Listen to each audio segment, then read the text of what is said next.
হেই everyone, আসসালামু আলাইকুম। আজকে আপনাদের সাথে আমার খুব খুব খুব পছন্দের একটা পিঠার রেসিপি শেয়ার করব। এই পিঠাটা যারা চিনেন বা জানেন তারা তো জানেন, বাট যারা জানেন না তারা প্লিজ লাইফে একবার হলেও এই পিঠাটা বানিয়ে ট্রাই করতে পারেন। ট্রাস্ট মি, আপনাদের পছন্দের পিঠার তালিকায় এই পিঠাটা অবশ্যই চলে আসবে। তো আমি আর দেরি না করে পিঠার নামটা বলেই দেই, এটা হচ্ছে একটা তিলের পিঠা। সো আমি আজকে ফুল প্রসেসটা আপনাদেরকে দেখাবো। এখানে হচ্ছে আমরা চাল ভেজে নিয়েছি আর তিল ভেজে নিয়েছি। আশা করছি আমার ভিডিও দেখে আপনারা সবটাই বুঝতে পারবেন। তারপর চাল ভাজাটা এবং ভাজা তিলটা পাটায় পিষে হচ্ছে একদম পাউডার করে নেওয়া হয়েছে। বাট তিলটা হচ্ছে যেহেতু তিলের মধ্যে একটা তেল তেল ভাব থাকে, তাই এটা একদম পাউডারের মতো হয় না, এটা একটু আঠালো আঠালো মানে তেলালো তেলালো হয়। ভিডিওতে আপনারা যেমনটা দেখছেন ঠিক এমনটাই হবে। যাই হোক, তো মা এদিকে কড়াইতে হচ্ছে গুড় গলিয়ে নিচ্ছে, গরম করে নিচ্ছে আর কি।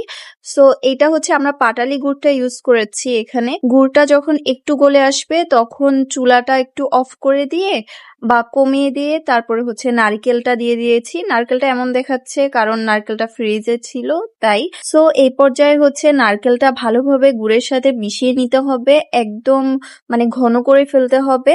কারণ ঘন করার পরেই হচ্ছে এখানে আমরা চালের গুঁড়াটা আর চাল ভাজার গুঁড়াটা আর হচ্ছে তিলের গুঁড়াটা যেটা মিক্স করে রেখেছিলাম সেটা দিয়ে দিব। আর এটা দিয়ে হচ্ছে ভালোভাবে গুড় আর নারকেলের সাথে মিশিয়ে নিতে হবে।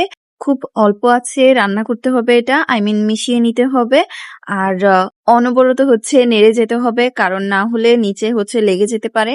এটা অবশ্য বেশিক্ষণ লাগে না রান্না করতে, খুব অল্প সময়ের ভিতরেই এটা রেডি হয়ে যায়। আপনারা অনেকে নারকেল পুলি বা নারকেল পিঠা বানান না, সেম ভাবে হচ্ছে এই পুরটাও রেডি করা হয়। এটাকে বলি হচ্ছে আমরা তিল পুলি, আর নারকেল দিয়ে যেটা বানানো হয় সেটাকে বলি হচ্ছে নারকেল পুলি। তো আমাদের হচ্ছে তিলের পিঠার যে পুরটা সেটা রেডি হয়ে গিয়েছে। তো এখন আমরা হচ্ছে রুটি বানিয়ে নিব, আর রুটির খামিরাটা কিভাবে বানিয়েছি সেটাও আমি আপনাদেরকে বলে দিচ্ছি।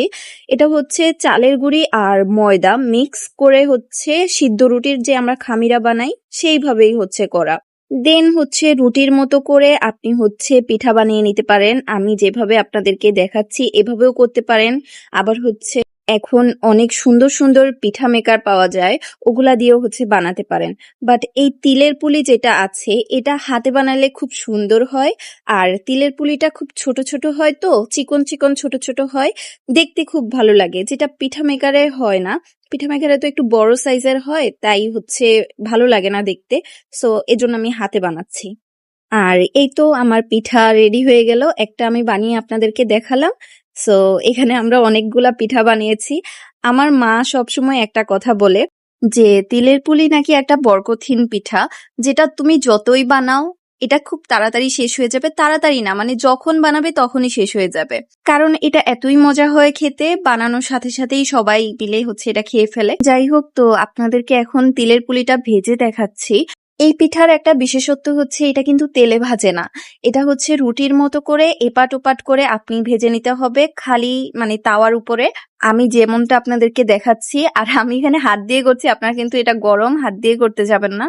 আর এই পিঠাগুলো হতে কিন্তু বেশি একটা সময় লাগে না, কারণ রুটি হতে যতক্ষণ সময় লাগে, মানে রুটিটা ভাজতে যতক্ষণ সময় লাগে এই পিঠাগুলো হতেও ওরকমই সময় লাগে। আপনি জাস্ট এপাশ ওপাশ করে হচ্ছে আপনি দেখেই বুঝবেন যে কোন সাইড কাঁচা আছে বা কোন সাইড হয়ে গিয়েছে, তো ওইভাবে হচ্ছে আপনি দেখে ভেজে নিতে পারেন। সো এই তো আমার পিঠা রেডি।